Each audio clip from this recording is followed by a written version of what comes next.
4, 3, 2, 1. Hai teman-teman semuanya. Kita dari kelompok Biore mau jelasin tentang analisis kita ke iklan-iklan yang digunakan oleh Biore untuk memasarkan produknya di dalam mata kuliah manajemen periklanan. Aku sendiri ada Alvan Al-Afifi. Lalu saya Rizka Wahyu Jacksono Aji. Saya Evelyn Arta Jessica, Pasaribu. Selanjutnya kita akan masuk ke pembahasan pertama, yaitu segmentasi, targeting, dan positioning. Oke, jadi kali ini saya akan membahas tentang segmenting, targeting, dan positioning. Yang pertama yaitu pengertian.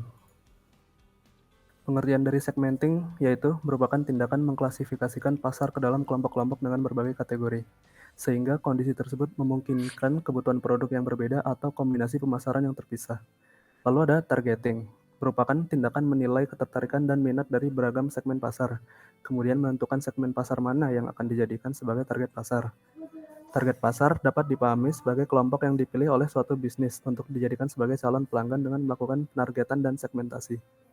Untuk yang terakhir yaitu positioning. Positioning yaitu upaya untuk menempatkan posisi produk dalam menghadapi persaingan. Pengembangan strategi pemasaran ini bertujuan untuk memengaruhi tentang bagaimana suatu segmen pasar tertentu menilai produk maupun jasa ketika dibandingkan dalam kompetisi pasar. Lalu untuk sejarah brand dari Biore tersebut. Biore merupakan salah satu merek dari perusahaan Kao Corporation. Kao Corporation hadir di Indonesia mulai tahun 1985 ketika Kao Corporation menggandeng PT Dino Indonesia Industrial Ltd yang telah memproduksi bubuk deterjen Dino sejak tahun 1969. Gabungan dua perusahaan ini tetap bernama PT Dino Indonesia Industrial Ltd dengan perbandingan saham 50% banding 50%.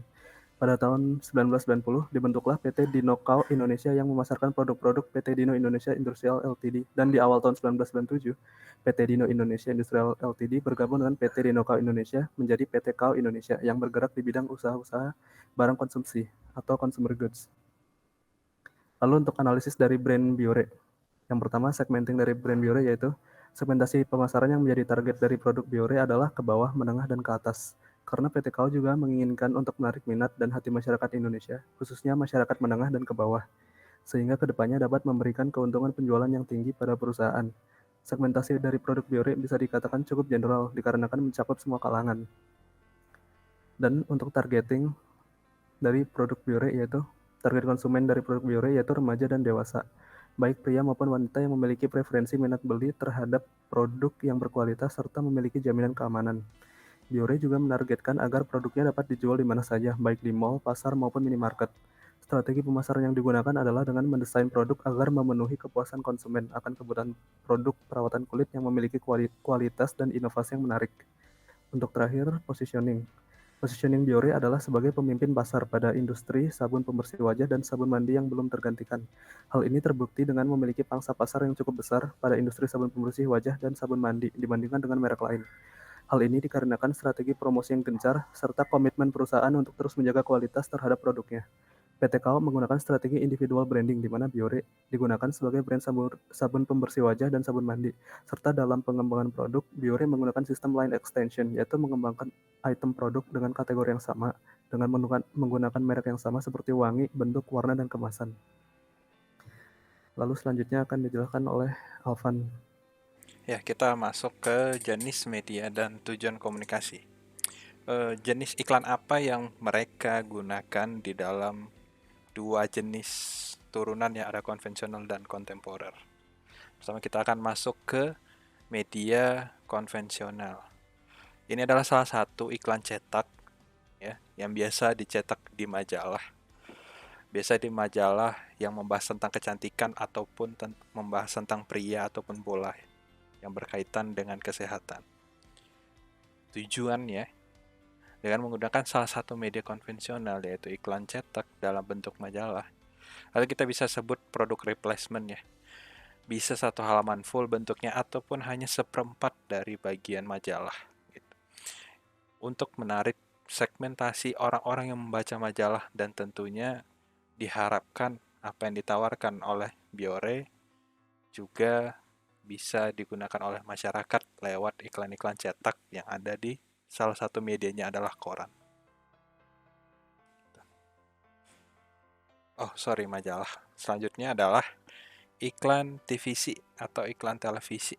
Termasuk dalam media konvensional karena sudah diproduksi dari zaman dahulu.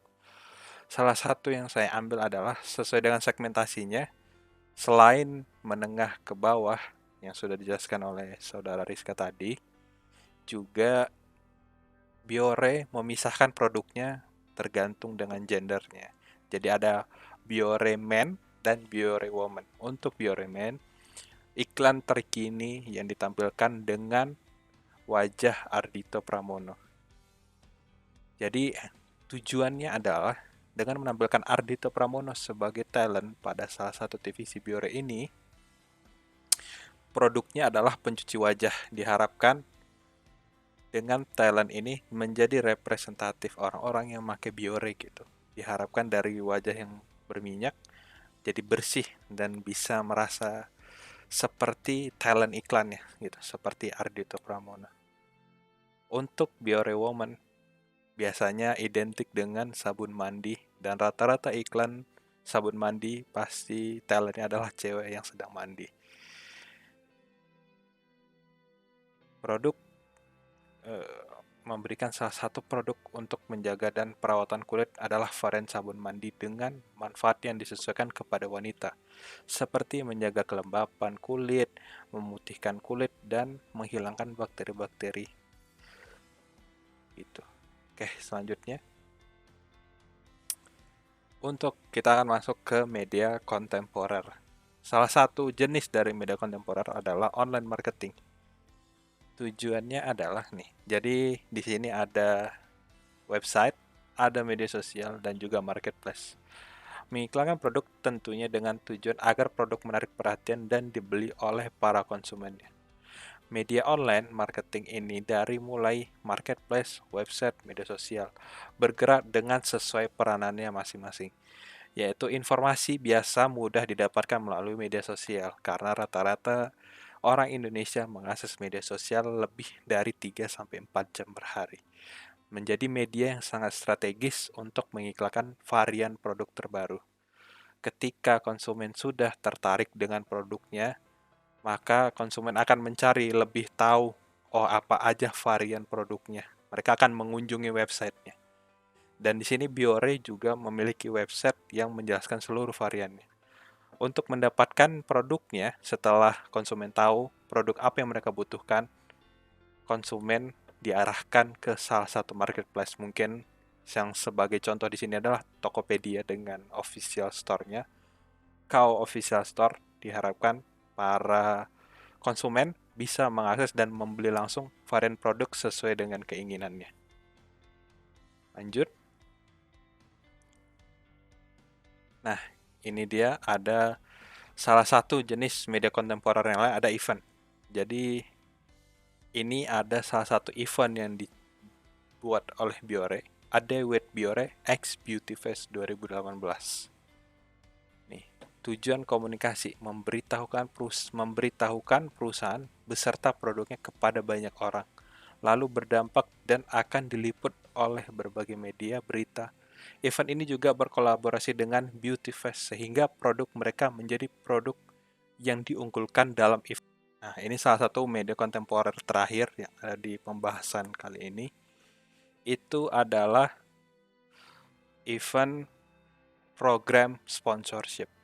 Biore di sini diposisikan sebagai mensponsori acara. Event sponsorship kali ini, Isyana Saraswati sebagai talent yang launching album Explore-nya dan juga sebagai talent iklan Biore pada saat itu disponsori oleh Biore untuk menjalankan eventnya, launchingnya, dan serta menjadi brand ambassador Biore pada saat itu. Gitu. Terima kasih yang dilanjutkan oleh Evelyn.